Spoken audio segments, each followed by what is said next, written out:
Unshelling Medicine Podcast. Healthcare in the language we understand.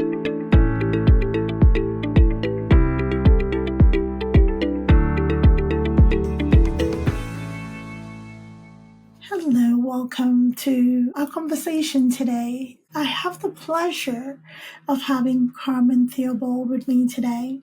We met times ago, and she's just one of those people that you have a conversation with that you actually don't want it to stop. She's very therapeutic in her ways of talking to people and, listening. She's an active listener, so she's been able to use her kind nature to channel into establishing a business that helps people.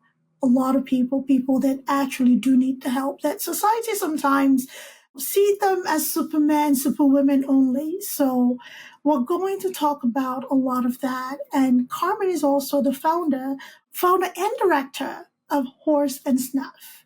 So we're going to talk about that and human relationship and dealing with, the mountain and valleys of it all. So you're going to get something from this conversation. I know so. So Carmen, welcome. Thank you so much, Idongesit. It's such a pleasure to be here. Thank you. I'm grateful you made time to be here today for our conversation. So let's talk about Horse and Snuff. Catch a name. So how did that come about? Sure. So Horse Sense North, I started it about 10 years ago. And it actually, there's a bit of a longer story of how that really came to be. So I can share that or not, but I'll just say in this very brief answer that it was my way of finding how to bridge the worlds of horses and humans so that we can learn how to be healthier, more connected, more courageous, more clear humans. Then I think that that's really needed in this world. And sometimes our humanness gets in the way. So horses, whether we're working directly with them or having like a horse-inspired learning, that can help break us out of the human experience so that we can actually become more whole and more fully who we are. That's beautiful. So what is the relationship? What are the similarities, I should say, between humans and horses that you have seen time and time again? Sure. Well, it's going to be unique to the individual human and horse to some extent, because just like humans, horses have their own unique personalities and likes and dislikes and backgrounds of whether they've felt safe or unsafe. And so they're going to respond to the world in their own unique way. And there are some very clear through lines and shared qualities that we have in the sense that horses are very emotional beings. They're also very social beings, as are we. Whether we're a person with social anxiety or we don't like other people, whatever the case is, we're still social beings. We're meant to be in community. We're meant to be with each other. And horses, that is so the same. They are in herds. They really are reliant on social dynamics for their well-being and their safety.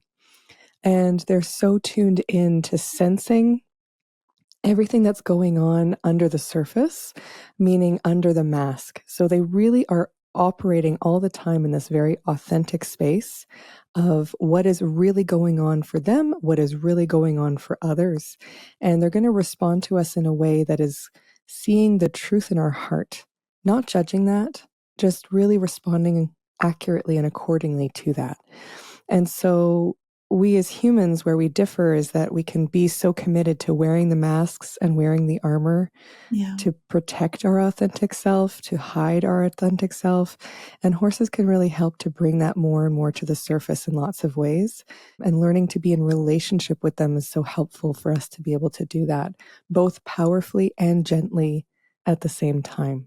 So, there's lots of different pieces I can say on that, but I would add that I've worked with thousands of horses, and they've truly been my greatest teachers and healers. And I see how they show up for others in that kind of way as well. We've evolved with horses for thousands, if not millions of years.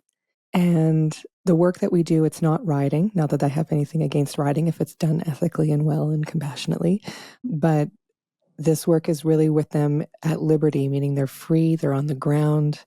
we get to learn really truthful relationship building with them because they have their voice and choice in how they're interacting with us safely and still truthfully. And so that process can really help us learn what it means to be more true to who we are as well. Beautiful. So the clients you've worked with at Horse Sense North, what level of need would a typical client of yours have in coming to start that journey of being in nature, being with these incredible creatures to learn and heal alongside them? Yeah, I appreciate your question. And I also appreciate your careful consideration of how you're asking. So much of our society makes us feel like we're broken, like we are at fault for not thriving in a sick system. So it's not to say that those terms aren't valuable and have a purpose and a place to help us navigate what we're navigating, but it can also be rightfully triggering when it's like, well, not only does that sometimes make us feel like we're stuck in that place, like that's our label, that's our identity, but it's also really not the whole picture. And I think that that's connected really to my answer as well, because our work, I put into kind of 3 pillars of our work. We offer personal growth, leadership and team development, and we do quite a bit of trauma recovery. But the thing is, it doesn't matter really which category people find us through. The horses are offering us, and the horse medicine, if you will, whether we're with them directly or not, is offering us the same through line no matter what lens we're coming from, which is, in my view, a lens of healing. Whether we're coming for personal growth, whether we're coming for leadership and team development, whether we're coming because of some kind of obvious trauma or traumatic background or some kind of connected diagnosis or label around that, it doesn't actually matter, because it's more about how do we learn how to be more whole. And that process of learning to be more whole personally, professionally, in a way that requires a therapist by my side, in a way that's not requiring a therapist by my side. By the way, I'm a coach and facilitator. So we work with a lot of different mental health professionals. And so sometimes in our work, like for example, we do a lot of work with public safety personnel, a lot of first responders. I'm always going to have a therapist with me for that work. And then I always have, or often have, people reaching out generally just wanting some extra wellness tools and just having an experience that connects them a little bit more deeply with themselves, maybe for spiritual reasons or for just general interest or whatever that might look like. Such a variety. But no matter what the purpose, no matter what the reason is someone signed up, there's this through line of healing, because at some point in our world, or many points in our world, we have disconnected from our true self to some extent. We have maybe even felt a sense of fracturing, like there's parts of us that are missing or broken, or not that we are broken, but that part of us is kind of broken apart. And so how do we come back together? How do we feel whole again? How do we make space for all the parts of us that exist? The ones that have been outcasts, the ones that we have hidden away that we don't even know are hiding anymore, the parts of us that we know are there, that we can taste and smell, but we just can't quite seem to access. That's the healing. And it doesn't have to be in this deep kumbaya kind of, big ordeal kind of way. And sometimes it is, and sometimes it can be joyful and laughter filled and light and revealing in this brilliant, beautiful way. And sometimes it's all those things, but there's also this heaviness, but it's freeing. So there's this aspect of feeling more free when we feel more whole. And I think that connection to all that, no matter how it's approached, no matter what aspect of it we're addressing, without going into the story, might I add, right? This is not about the narrative. This is not about the backstory. This is not about going deep into the whatever trauma talk there might be, or not even trauma talk, just whatever ideas we might have about why things are the way they are. Not that that's a problem. We need that support too. We need to be going to therapy if that's a thing for us, or having that coach or that support or that friend who we can really go into the deeper story. But this is about healing in the body. This is about coming together in who we are so that we actually feel whole. Not so that we can think about it differently, although that happens. That's kind of a byproduct. But it's so that in our body, we can feel more like who we are, more confident, more empowered, more free. Beautiful. Beautiful. And I'm very thank you for riffing off of being careful to using certain labels. I'm in healthcare and I have seen time and time again where labels are crippling to people and it stifles their healing process. You talked about first responders and the great work you're doing with that group. I know you and I talked about this the last time we had a conversation. And this week kind of like brings everything full circle. I had a gentleman that one of my students was assigned to care for. And during the medication administration and assessment, usually with my students in the room, and I went in and I said, good morning as usual. And something about the way I said good morning to him, this is him later on telling me, just did something to his opening up to me. And I introduced myself and, my student introduced why I was there in the room with her because she was in there prior. So there was a medication that was going to be administered. And he asked my student a question. I was like, I hope I'm not disturbing. I said, no. I need you to ask her questions because she needs to know what medication she's giving you and why. So there was a particular medication that was to be administered to him. And he said, yeah, that's because I'm an alcoholic. And the light just went out when he said that. So I said, okay. I knew I was there. I knew there's a protocol that is used for withdrawals or when somebody's admitted in the hospital. The abbreviation is CIWA, CIWA. So it is that a tool that is used to score. And I said, I didn't ask about the alcoholism. I just said, what was the trigger this time? That was the conversation. That's so much more holistic. Oh my goodness. And the floodgates open. It's like nobody has ever asked me that. And he was in the hospital for almost a week. He said, nobody's scared to ask me what happened. It was, why did you do it again? Why did you do it again? It's time for you to stop. It's time for you to stop. You're risking your life. You almost got killed because he had a car accident out of this. So I'm saying this to say, when we talk to people, it is important to remember we're still human. Behind that label, there's a human being behind that label, behind whatever is going on. And unfortunately, this is somebody that is a caregiver to an elderly father that found his father in the middle of the night, almost choking on his own mucus. And thank goodness he responded on time and he saved his father's life. But he was also, I don't know if you remember when Sully landed the plane on the Hudson River. Yeah. Okay.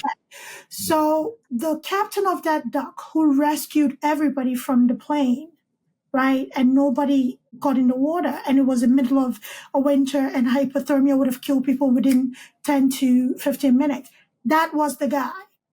Talk about first responders. So I wouldn't have known this if I did not respond with compassion. And nobody in the hospital knew about the story. And he was adamant in taking my name. It's like nobody has invested in me or talked to me other than my diagnosis since I've been here. And I feel you came in here and you heard me. So please, it's not because we're sensitive as a society or sensitive as a people. It's because sometimes we use diagnosis to block out the humanity behind it. Whether it's an addiction, whether it's a state of not wanting to socialize with people, whatever it is, there's a human behind that. And they're not just doing that because they feel like hurting themselves. Usually there's a reason behind it, right? So just meet people with compassion and talk beyond the labels. So segueing into your work with first responders. So how did that start? How fulfilling is that, journey for you? And what happens in that process? Sure. Well, I just love what you just shared, Idongesit. Thank you so much for sharing that story. It's so powerful to have different kinds of reminders in life about that in particular, that we have to balance the self-responsibility with understanding where we actually fit in an ecosystem of our social networks, that we are also impacted so greatly by the environments that we're in, and that we're really not set up for success as an individual in this society in this kind of way. So it's not to say that we don't always have an ability to choose something else, although some people don't, right? That's a piece of this too, but that we have some choices in our life that can help us. Yes, self-responsibility is important, but it's given such unhealthy weight considering how little accountability there is for the greater systems that are causing harm. So, it's just wonderful to have that conversation. And it's very connected actually to the work that we do with first responders. The biggest challenge or trauma that these people who are serving our communities experience, doesn't matter if we're talking about emergency medical services, paramedics, or firefighters, police, the thing that they are talking about the most, and we work with all kinds of people from many walks of life, and public safety personnel is a very broad term as well. We work with military, we work with doctors and nurses and social workers and, so many people. And I would say that this is pretty true across the board, especially within the first responder community, is that the biggest piece that they're navigating that is hurting them is the sanctuary trauma, is being, let's say they're on a call, let's say a paramedic is on a call, and it's a really hard one. There's so many really hard ones, day in, day out, so many really hard ones. And they're having big emotion or feeling whatever it is. Maybe they feel nothing, maybe they're numb, maybe they feel fine, whatever it is. But they come back to the place that is supposed to be their sanctuary, supposed to be their home base, their organization that's supposed to have their back. And maybe they are really struggling and they try to talk to somebody, and someone in a leadership position or even a colleague or a peer shames them, makes them feel like they're weak, like they're broken, like they're not strong enough to do this job, when in reality, they absolutely are.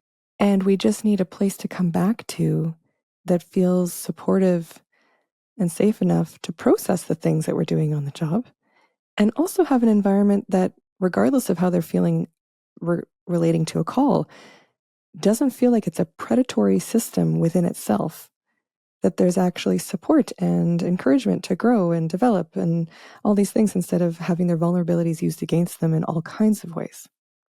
And sometimes that's like a death by 1,000 cuts. And sometimes that's one or two major incidents of being very, very let down.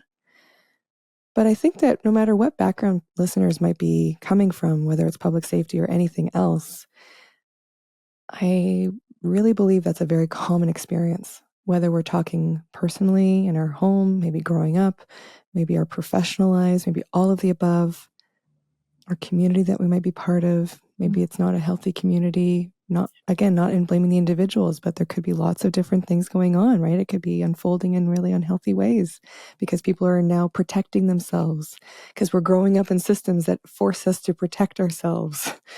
And then the harm perpetuates and perpetuates and perpetuates. So I wanted to kind of make that link because I think it's just one more reason why we feel that we have to be the solution and we're on our own, but we're just actually not built for that. We're not meant to have that. We're meant to be in supportive community. We're meant to, whether that community is our family, our work environment, our school, what it doesn't matter. Like the group that we're in is meant to be actually feeling connected and safe. And for the vast majority of people, that's not their experience yet. And I'm saying yet because there's a part of me that feels hopeful that even in this world that is so not getting it, and I shouldn't say whole world because there's parts of the world that do get this, and there's a lot that don't. And so can we take steps, especially as things are getting so difficult and the pressure is increasing, toward a healthier reality? And whether it's because of the horses, whether it's because of our whatever, anything that helps, I really believe that it's possible. So I want to throw in that little grain of hope, even though it can feel really tough. I love it. Yes, it's life. Life is ever evolving, and part of life is also growth in finding new things, finding new communities and new villages. And yes, that hope is very much a thing yet. And when somebody is quite ready to find that healing, it usually happens. That alignment happens in ways that you never imagined. So that's for people that are ready. So Carmen, So for people, in speaking about first responders and caregivers or caretakers, what do we say to the people who are suffering in silence because of the hero cape, right? You're a police officer, you're not supposed to need help. You're a nurse, you're supposed to handle this with, grit. You're a social worker, you're supposed to walk into whatever messed up situation without coming out a bit bruised. You're community leader, you're whatever, a military person. How detrimental is that superhero cape in having us be vulnerable or acknowledge the help that we need? Yeah. So I think there's kind of like two lenses on that, right? So for the person who might be wearing the cape and in many ways truly is a hero in lots of scenarios, right? Like I don't want to minimize that piece that people who are serving our communities, who are in service to others in this way, no matter what our role, you are a hero. We are a hero in this world, but also a human hero. So from that person's perspective, but also from the support person's perspective, how do we help each other and how do we help ourselves make more space for the wholeness of who we are? And I think the horses have something really beautiful to offer in that they really invite us to embrace the paradox very well. One of the paradoxes they invite us to embrace is that we actually need to be very strong and vulnerable at the same time. When we're with a horse and we're disempowered, we feel kind of small. We don't have good boundary setting. We feel maybe like we're not deserving of our needs. They don't really feel that safe with us. It's not that they're judging us for that, but they're like, but also I actually have more anxiety now because if you don't have your healthy power, if there's like a threat of like wolves, for example, I can't trust that you've got my back, right? Like if I can't set a boundary with the horse, they can't trust that I can set a boundary with a wolf. So they're like, well, I guess I'm on my own. So they're not going to respect what I'm asking them to do, even if I'm doing my best. But if I don't really feel that sense of healthy empowerment, that grounded confidence, they're going to be like, now I actually feel kind of stressed around you and I'm too responsible. And I'm going to now start to have behaviors that are expressing that lack of safety. And maybe that's a little bit of bullying behavior. Maybe that's a little bit of flightiness or spookiness, kind of having quick reactions. They're not going to have that sense of calm. But then the other side is also true. If we're too far swung on the strength side, if we're too powerful, but we don't have access to our heart, if we're not connected to the vulnerable side of being human or just of being, then they're like, well, I guess I'm going to do what you tell me because it's really, really intensely communicated. But I'm also going to rebel a little bit potentially because I don't really feel you. And I don't actually feel safe either because I don't sense that you care about me deeply. I don't sense that the reasons why you're asking me things is connected to the good of the herd, to my well-being, to others' well-being, this like value of connection and community and being seen for the essence of who I am and being valued. That's missing. And it's also missing in you, human, because when we close that off in our heart to others, we're actually closing it off to ourselves too. So again, they're like, this is only part, like one side of the coin. You're not the full being that I need to feel very safe with your presence from one side or the other. And so it's not that we need to be really kind and friendly and nice and then switch over to being really strong and powerful. They want us to do both at the same time. And I think that's a very challenging paradox to embrace, of being both powerful and gentle, strong and vulnerable, soft and strong, however it's going to land. But it's possible. It's possible. Even in the way that we communicate a boundary, to kind of put this in human terms, it can be a very harsh, don't do that. Or it can be, it's not okay with me when that happens. This would be okay, but this is not okay. Right? And to have a conversation, or even if it has to not be a conversation, no, I'm going to pass. No, thank you. where we're not having any kind of judgment or shaming of the other being for maybe stepping over the line. We're just clarifying where the line is and being willing to move forward and being willing to step it up too if we have to, knowing that we have that in us, but we're not closing our heart at the same time. Heart open, deep, powerful. So I'm saying that in context to your question, because how do we either support someone who might be in a role that they have to be very strong and capable all the time, and they're really, really intensely helping people, whatever version of that we're talking about? Or if we're the one who's in that role where day in and day out, we are going and fighting all kinds of battles, and we are having to put on that armor and put on that uniform and wear that heavy, heavy protection layer to just get through the day. Can we make space that we're more than that, but that part of us is also valid? Where we're not throwing one out to make space for the other. They can both exist. It's a both and, not an either or. So as we're actually talking to someone, if we know someone who might be in that situation, of course, every context is going to be different, but some language around just being able to see the person. Like, can we really see each other? Can we really see ourselves? To say, hey, I notice that there's maybe some stuff going on. I see you. Do you want to chat about it? Is there any way that I can be supportive? What does support look like to you right now?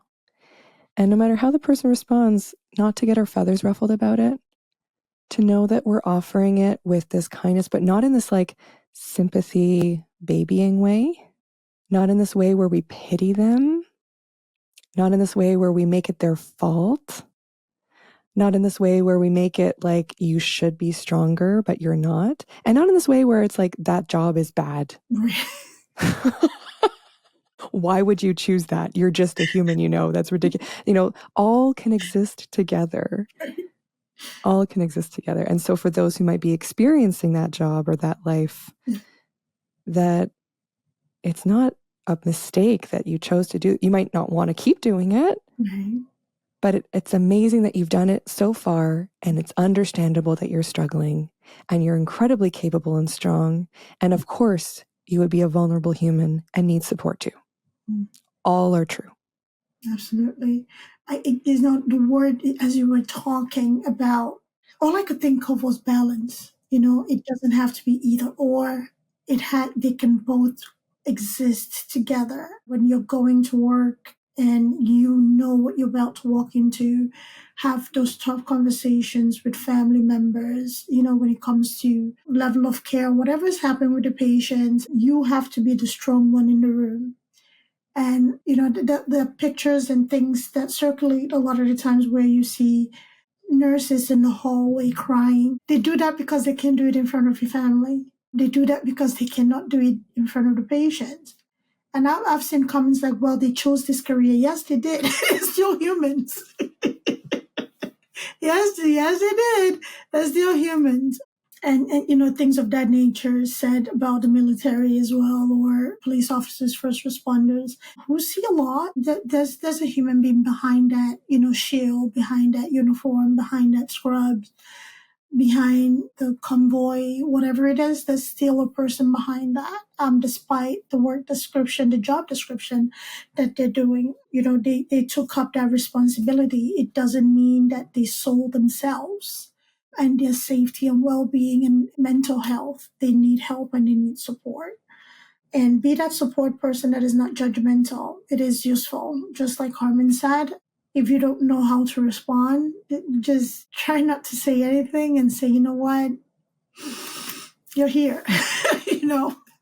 And not to fix, if I could just jump in and say, yes, not to try and fix, because we are not problems to be fixed. We are beings to be seen and heard and feel like we belong and feel like we're safe.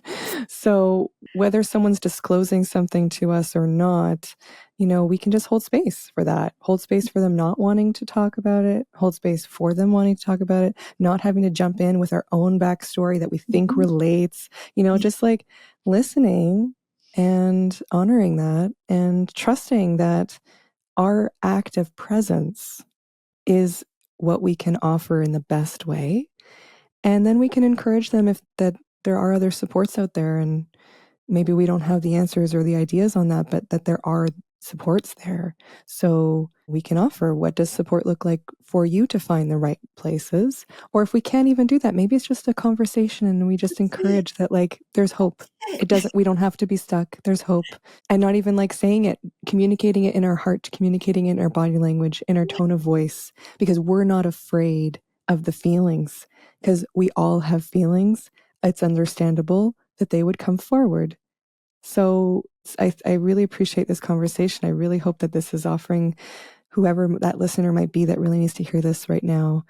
And if we are the person who like really wants to jump in and like fix it, and like we're so uncomfortable with whatever people are sharing with us that that's our pattern, maybe we don't even realize that we're uncomfortable. Maybe it's just so patterned that that's how we respond. Yeah. There's no judgment on that either. Yeah. You know, that's not what we want to keep doing. Right. But it's understandable also, because all of these pieces, we're not given great role models on any of these things. We're not really taught how to do it well. In fact, our society pretty much teaches us the opposite. Absolutely. So if there's any interest on improving these pieces, on getting better for our own well-being and others' well-being, we're already doing great. Just keep being curious of how to keep learning. That's Absolutely. Absolutely. And also you can ask, do you want me to listen, or do you want me to offer a solution or advice, right? For anybody who makes that decision to talk to you, there's a certain level of trust there, right? And, with that trust, you want to build on it. When you're tempted to say something or offer solutions, like, okay, are you venting? Do you want to a listening ear to vent? Sometimes it's just that, right? Let me get it out of my head and into the atmosphere, right? Let me just get it out. So, and you can ask, do you want to vent? Do you want me to be a listening ear? Or would you like me to offer a solution if you are a fixer? Because there are people that are fixers that are really great at being fixers, right? The people that can, see the other side of things to offer a different perspective. They're outside of the box thinkers. And if you're that person, we need you. If you're not sure of how to approach a situation where somebody's being vulnerable, with something sensitive, ask. Would you like me to offer a solution, advice, or do you just want me to listen? And somebody might start a conversation with, I just want you to listen. And then at the end is like, what do you think? Yeah. So good for you. You can jump in and, put on your cape at that point. Yes. Let's not be afraid of talking or having a conversation or asking the questions. In asking questions, you get to know what the right or the not so right questions are. So ask. Do you want a solution, or you just want to listen? So Totally. One of the questions that I was offered that really stuck with me for this particular purpose is, would you like to be helped, heard, or hugged? like that. Me Some people too. just want a hug. Right. Some people just want a hug. Oh, I'm going to use that. Would you like to be heard, helped, or hugged? Yeah. I like that. Yes, ask. Am I hugging you with words or physically? What are you into? Because there's some people that don't want to be touched. Right. But, certain words just feel like a nice warm hug. And it's good to know. Okay, see, I told you, you learned something. I learned something, and I took something away from this conversation. I'm so glad. Oh my goodness, this is so great. So let's talk about the horses. The beautiful horses you have at Sense North. And horses are known to be very intuitive, and you talked about that as the conversation continued today. So for people who are coming on the healing journey, participating in, your classes and the environment, and they're not used to or do not have a history of a relationship with a horse, is there like an introduction, to get that strong yet soft approach when handling a horse? Yes, there is. We do a little bit of preparation time, whether it's a workshop day or a program or just a couple of hours of a session for an individual. There's always the first part that's human to human. So we're doing some practice of tools that are supportive for our horse time. So like some regulation tools and some awareness of our body, that kind of thing. But we're also learning some pieces around horses and their body language, what they might be expressing with their face, that kind of thing, without that needing to be something that's memorized, without that needing to be something that's like, and now you should know and good luck, right? That's part of why I'm there. So to make sure that it's safe, that I'm coaching people through maybe if there's a sticky point, like that there's support in that experience.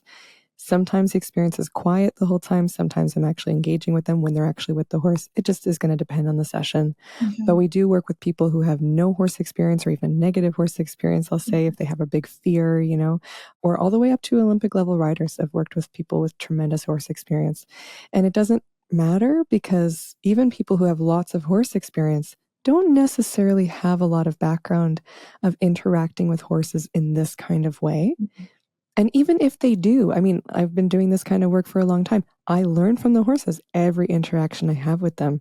It's like just because I understand human body language and, maybe I've met you before in Idongesit, that doesn't mean that today I know what you're going to say. I have nothing to learn. Like every interaction is different. Every interaction is new. And for those who have no experience, our herd members are amazing teachers. They've all gone through their own cycles of healing to be able to do this work safely and pretty powerfully, but not powerfully in an unsafe way. Just they're so tuned in. They feel so capable, empowered themselves to be in that teacher and healer role. So they're not trying to like, how can I be a good horse? They're like, I'm just going to be myself. And in a way that's still safe for the person, but I get to just be myself. And I know that that's what's healing and helping because that's what I've been learning to do. And I think that's what they're teaching us to do. How do we be ourselves? And how do we be in relationship in this balanced way? Like you were saying, right? So there's so many different options of how that can look. No two sessions are ever the same. Sometimes the horse will be really that like steady, calming force for a person. And sometimes that horse will be a bit of a, pushing our buttons because they want us to step into our healthy, more whole version of being empowered. So it just depends on the moment, on the dynamic, on the day.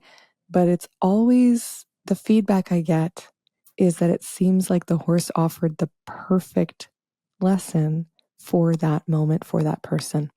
And that's where I can offer lots of science of how the horses are so helpful and, being in their vicinity, it actually changes our heart's frequency. Like all of that, there's some really cool stuff to back up why horses are powerful teachers and healers for us. But there's some stuff that science is just not even close to catching up on. And that Indigenous communities worldwide have probably known for time immemorial. And that we're just starting to scratch the surface of. So, when I see how the horses are operating, they truly have this intention of helping us evolve and heal. Because that is when we heal, we evolve. Yeah. And I have goosebumps just thinking about all the different experiences where they just seem to know what we need and how we need it to do that growth. That's awesome. That is so awesome. So the horses that you do have when it comes to this healing journey, do you ever add to the herd, or these are herds that have grown over the years together? And if you're adding to your herd, given that again the work that you do, the horses that you do currently have do understand the human interaction in a sense, is there like a specific work that you put into that, when you bring a new horse on to get them, because they do also, some horses also do experience their own set of traumas and they also need healing and create human interaction. So how does that go, Carmen? Yeah, I love this question. I appreciate it in a big way because I can tell how much you see the horses in that question. So that just makes my heart happy. We have had horses come and go in our herd over the years. Most of them just come and stay and live their life here. There's a couple who have left because they had a human owner, and I put that in quotes. Their human was not me, so their human moved further away, and they had to take them off property, which was very hard. So that's why actually we'll only have horses who are now here for life, because that transition is very difficult. So the herd has changed, and of course we add to our herd as we've lost some herd members too. They've passed away. They got to that point in their life cycle. So there's always, not always, but there's often a changing dynamic every time we bring a new horse in, every time a horse leaves, and especially bringing a horse in. Not only do we have to pay attention to the dynamics amongst the herd to make sure that their community is healthy and safe, but we also need to support that individual horse to transition into this new life and new career. So most horses, just like most people, have experienced some trauma or even significant amounts of trauma.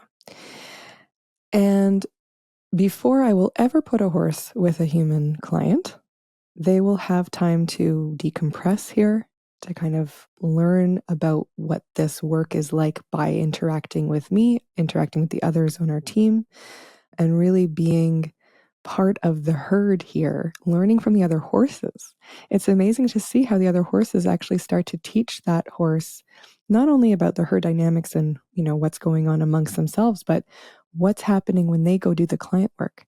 I've seen horses almost like having these little meetings with each other before they go and work with the client, and then a little meeting upon return. Some people are going to listen to that and think that I'm like totally off my rocker. That's fine. Take it with a grain of salt. You're doing correct. Yeah, they're really teaching each other. Yeah. So there's that piece. And then I do put a lot of time and effort into supporting that individual horse in their healing cycles. Some require it more than others. We have a horse on the property right now, part of our herd. His name is Loki, and he's our newest herd member. So glad he's part of our family here and part of our team. He's been here for almost a year, maybe almost exactly a year. He's now working pretty consistently with clients.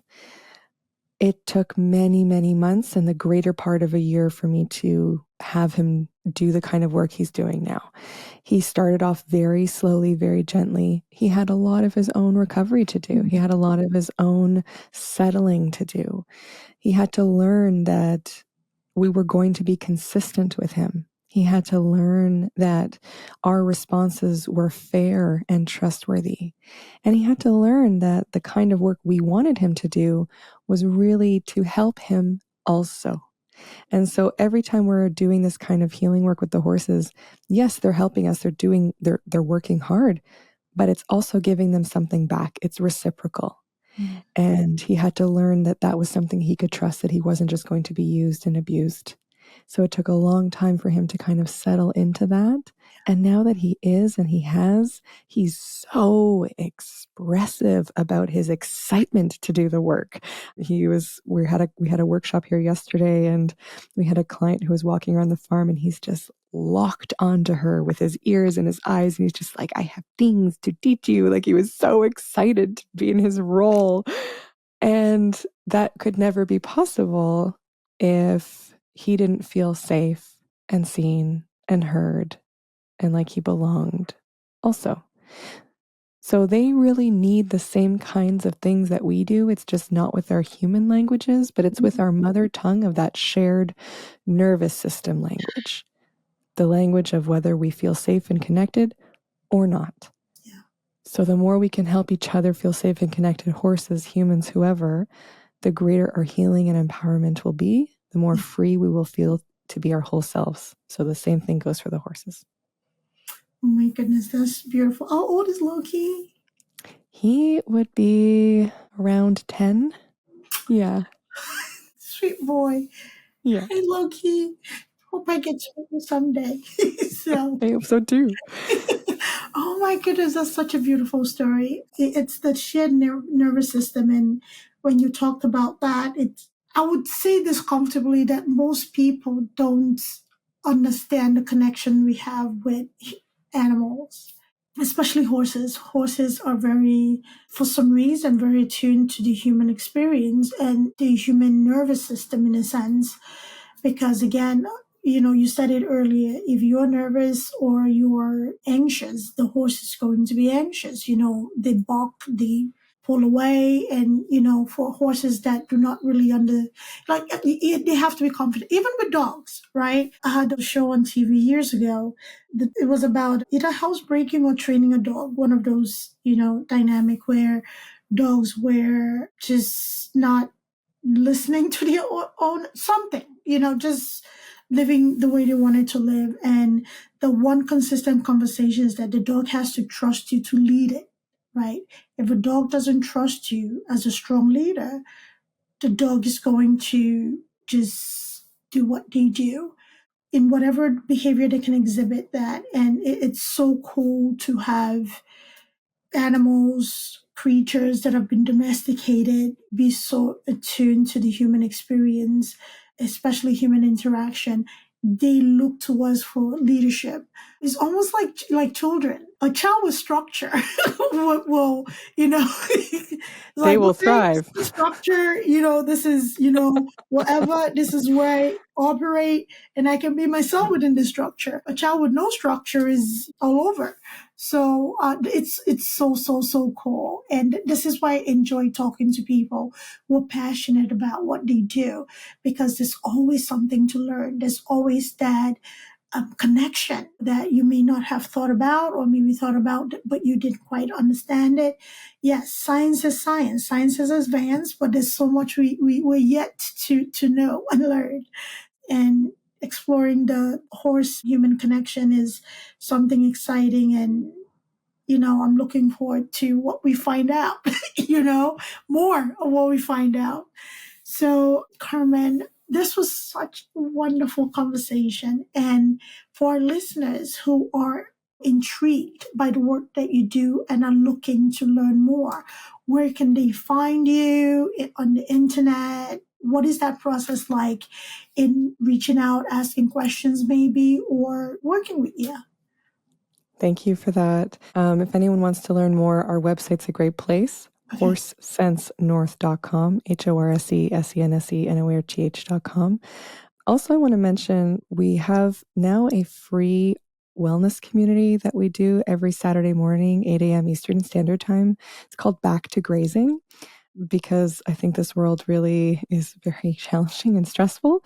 So this is one way that I can offer something, building a bit of a community for others to support each other, as well as walking people through some embodiment pieces and some guided visualizations, a lot of stuff that's kind of horse inspired to help us go back to the grazing. So in the horse world, let's say they see something that they're concerned about, they lift their head, maybe they ran around, there was some stress, but then they come back to this sense of calm and peace by eating some grass and kind of coming back to grazing, coming back down into the sense of calm and peace.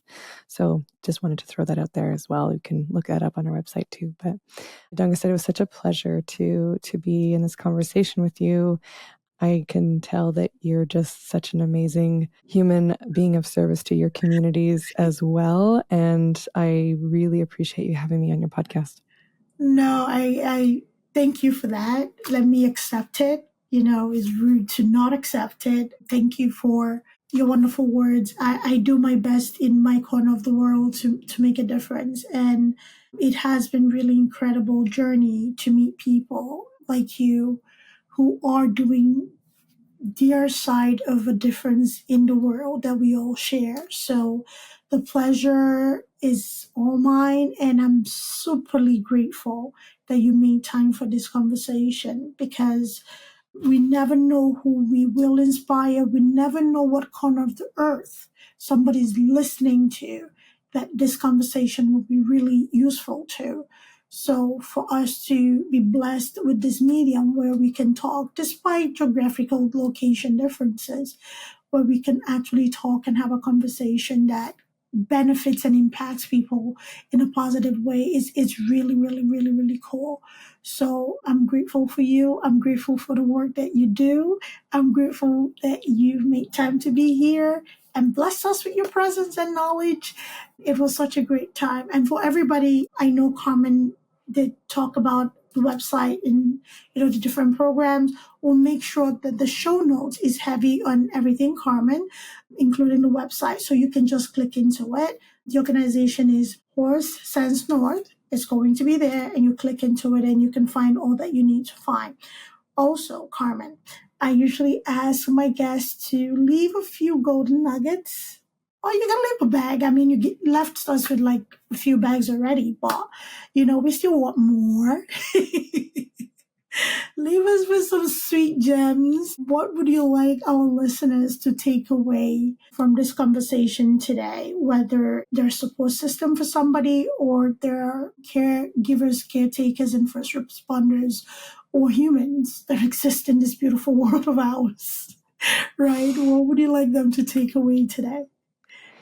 Oh, I would love people to take away this feeling that no matter what you're going through, no matter what you're experiencing or feeling, that you are not broken, and that how you are experiencing the world makes sense, and that it also doesn't have to stay this hard forever.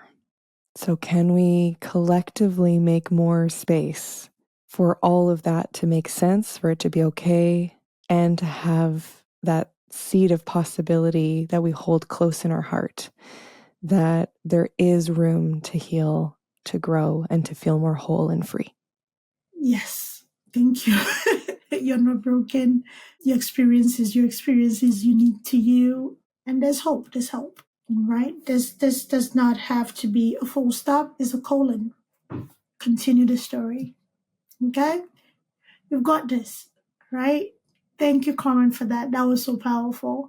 And thank you, everybody, for listening. And I hope and pray that something was said today that resonated with you, whether you're a support system for somebody or you're somebody looking for support. We both collectively hope you got something from it, to heal further. And again, if you have questions or if you'd like to know about Carmen's services, click into the website, ask questions, send an email, something, inquire, and see if that works for you. And if, the program aligns with what you think you might need in your healing journey, work that out. If not, again, there are resources, okay? Find resources. Thank you again, Carmen. Thank you, everybody. Take care of yourself. Bye-bye.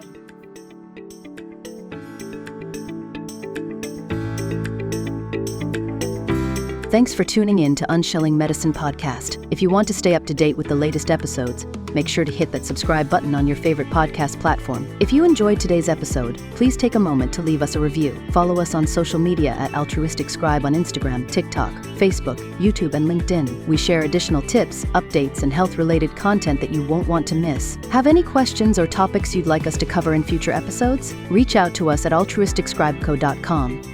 We're always eager to hear from our listeners and tackle the health topics that matter most to you.